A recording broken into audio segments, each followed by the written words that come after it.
Hello and welcome to another Spastic tutorial. In this tutorial we're going to talk about how to transform or move an object.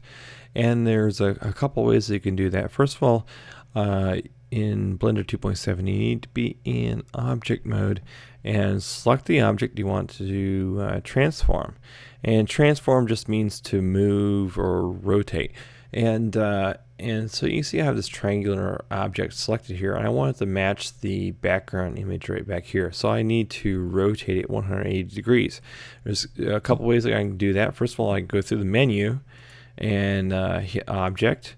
And in Object, you go to Transform, and there's Grab and /Move, and that's just what it sounds. So I could do that, or hit G and then I can move it around. So let's just do that real quick. I'll hit G and then I can move the object around like that. And that's not really what I want to do. It's already where I want it. Some of the other transforms are rotate, and rotate, that's something I do want to do. So I could just click this here, or I can go back here, I hit R, and I can rotate it manually like this. And I'll right click and let it go, and I'm going to hit R again, and I can just type in the degrees I want it to move. So I'm going to type in 180, and it's rotating about that the Z axis.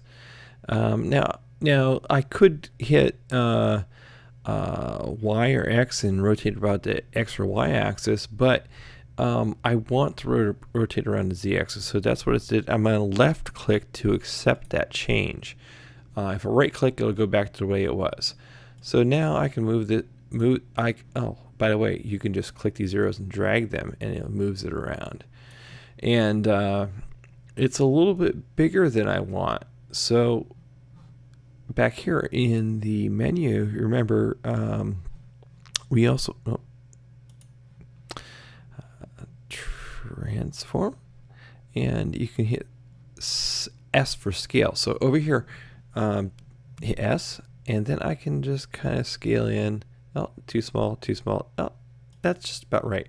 And then I can move this around again with the arrows, and that's just about right there. And so that's how to transform an object, and we talked about how to grab it and just move it around the screen, or to rotate it around an axis. And this, we rotate around X-axis, or I'm sorry, the Z-axis, and then we scaled it by just hitting S and then dragging. Or you can go down to the object menu and do it manually. So that's about it for this video, and I'll talk again next time.